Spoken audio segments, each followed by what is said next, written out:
बिस्मिल्लाहिर्रहमानिर्रहीम। अल्लाहुम्मा सल्लि अला मुहम्मदिन व आले मोहम्मद। अस्सलामु अलैकुम। कैसे हैं आप सब? उम्मीद करता हूँ सब खैरियत से होंगे। अल्लाह पाक आप सबको अपने फिज़्ज़ो-अमान में रखे, सलामत रखे, आमीन। जनाब, आज की डेट 3 जुलाई डे है, संडे। इस पर रूटीन मार्केट का डेली व्यू अपना आपके साथ शेयर करने वाला हूँ, जो कि होगा 4 जुलाई मंडे के लिए। शुरुआत करते हैं मार्केट की समरी से। इंडेक्स ने अपनी जो लास्ट क्लोजिंग एडजस्ट की है 41,630 के ऊपर की है। इंडेक्स ने जो पॉइंट्स गेन किए हैं 89.52 पॉइंट गेन किए हैं, जो कि बनता है 0.22%। इंडेक्स के अंदर जो वॉल्यूम जनरेट हुए हैं 66.14 मिलियंस के वॉल्यूम जनरेट हुए हैं, जो कि प्रीवियस डेज की बनस्बत लोअर हैं। इंडेक्स ने अपनी जो ओपनिंग दी थी 41,583 के पास से दी थी। अपना जो हाई पोस्ट किया 41,744 का किया है, और जो अपना लो पोस्ट किया है 41,538 का किया है। थ्रू आउट द डे जो इंडेक्स की पोजीशन रही है जनाब, वो रेंज बाउंड एंड वॉलेटाइल रही है। कंपनीज़ की बात करें 39 कंपनीज़ अप रही हैं, डाउन 46 रही हैं, अनचेंज 15 कंपनीज़ रही हैं।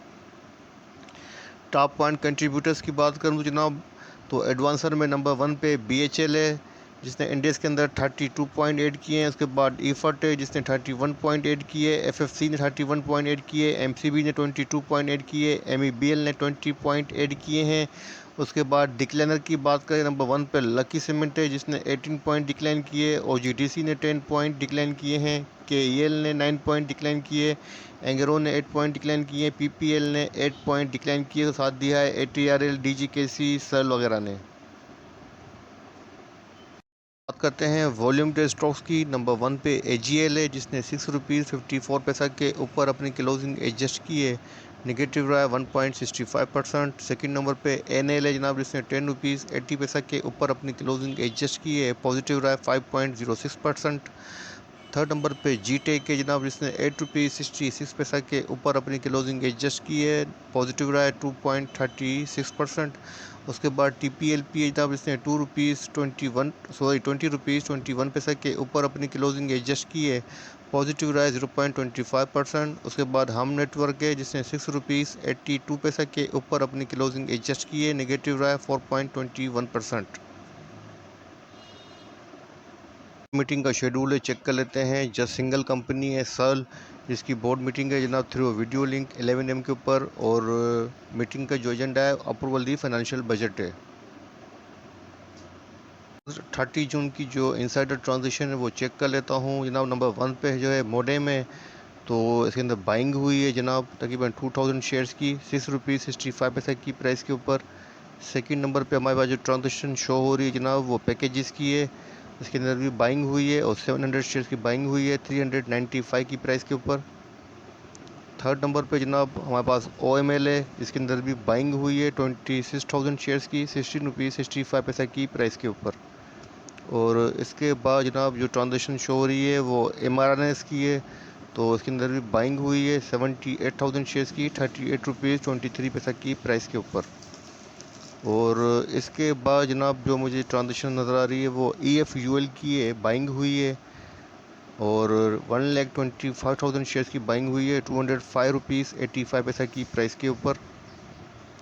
और इसके बाद भी जनाब ट्रांजेक्शन जो हुई है वो EFUL के अंदर हुई है, बाइंग हुई है 20,000 शेयर्स की 203.83 की प्राइस के ऊपर। तो जनाब ये ट्रांजेक्शन हुई है 30 जून को, जो आपके साथ शेयर किए हैं, जिनमें मेजर ट्रांजेक्शन जो हुई है वो EFUL की हुई है। अब बात करते हैं कुछ डेटा की, तो आपके सामने 1 जुलाई का सेटलमेंट रेशियो मौजूद है। मार्केट का ओवरऑल रेशियो 56% है, जो कि प्रीवियस रेशियोज़ की बनस्बत डिक्लाइन है।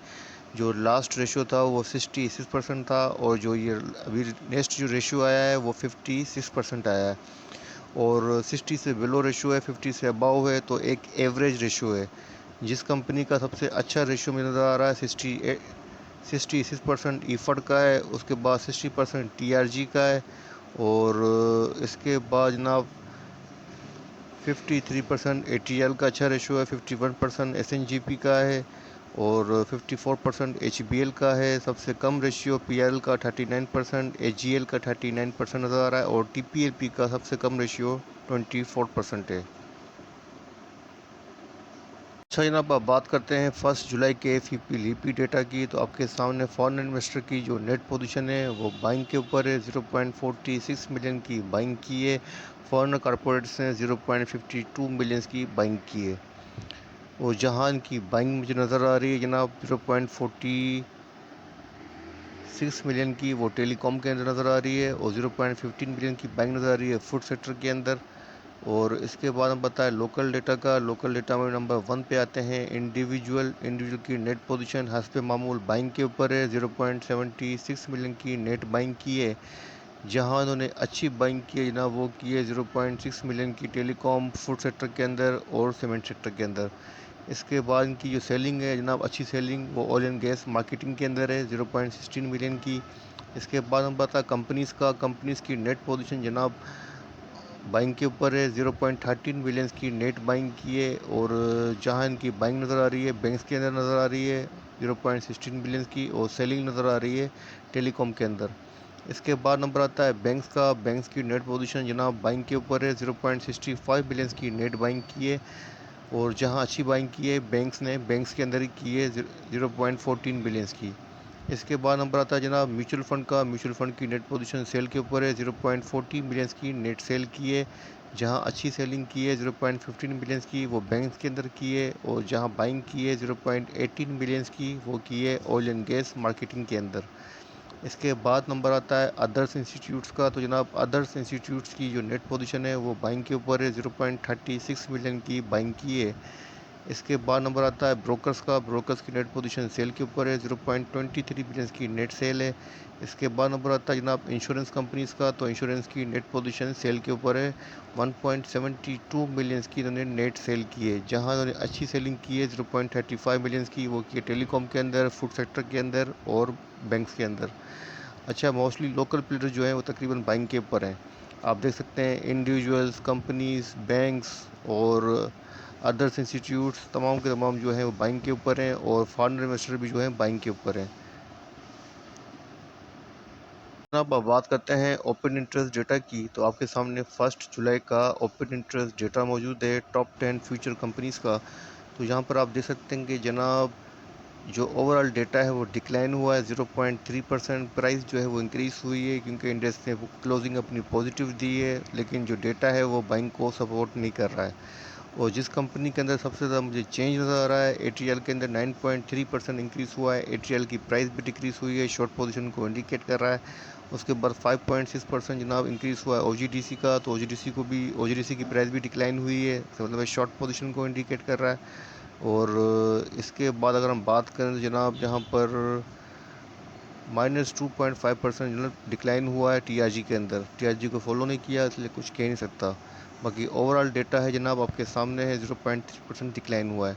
अच्छा जनाब, तमाम चीज़ें देखें, डेटा की सेटलमेंट रेशियो एक एवरेज रेशियो है 56%। FIPLP डेटा की पोजीशन भी एक एवरेज पोजीशन शो कर रही है।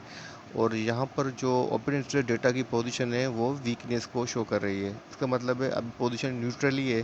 फ़िलहाल आपको जो है थोड़ा सा संभल के काम करना चाहिए और देखना चाहिए कि मंडे ट्यूसडे मार्केट कितना परफॉर्म करती है। मार्केट के AC 100 इंडेक्स का डेली चार्ट ओपन है। चार्ट को थोड़ा सा जूम कर देता हूँ ताकि आपके सामने पोजीशन रख सकूँ।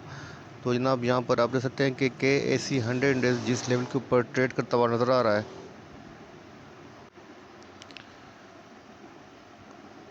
41,620 41,630 के लेवल पे इंडेक्स ट्रेड करता हुआ नज़र आ रहा है। और डेली चार्ट के ऊपर जो पैटर्न बन रहा है 3 इनसाइड अप पैटर्न बन रहा है जो कि रिकवरी को फेवर कर रहा है। और इंडेक्स अपने 5 डेज का जो मूविंग एवरेज प्राइस बनता है जनाब 41,622, उसके जस्ट स्लाइडली जो है अबाउट ट्रेड कर रहा है। लेकिन अच्छी बात यह कि इसको मैनेज किया हुआ है। और वॉल्यूम वाइज जब आप देख सकते हैं कि वॉल्यूम वाइज डिक्लाइन है, वो तो जाहिर सी बात है, बैंक का हॉलीडे था तो इसकी वजह से भी जनाब आपको थोड़े से मार्केट के अंदर वॉल्यूम के अंदर डिक्लाइन नज़र आया है। अदरवाइज़ वॉल्यूम्स अच्छे लग सकते थे।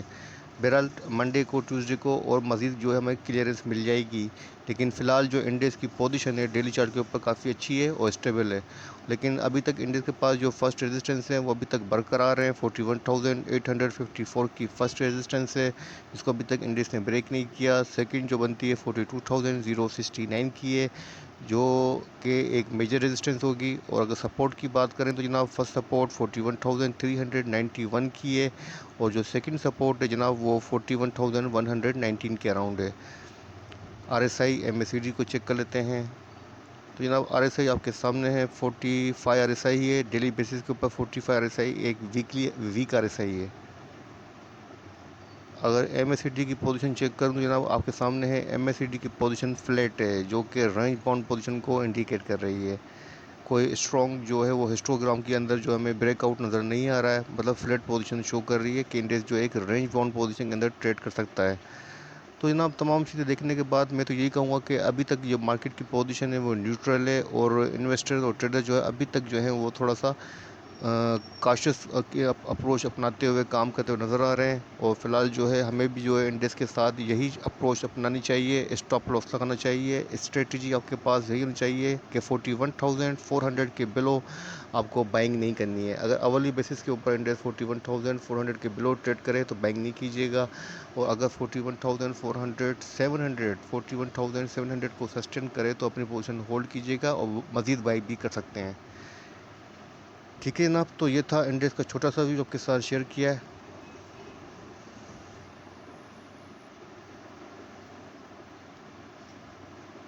ये था इंडेक्स का छोटा सा व्यू जो आपके साथ शेयर किया है। उम्मीद करता हूँ वीडियो पसंद आएगी। वीडियो पसंद आए तो लाइक कीजिएगा, दोस्तों के साथ भी शेयर कीजिएगा। अपने प्यारों का बहुत बहुत ख्याल रखिएगा, मुझे अपनी दुआओं में याद रखिएगा। अल्लाह हाफ़िज़।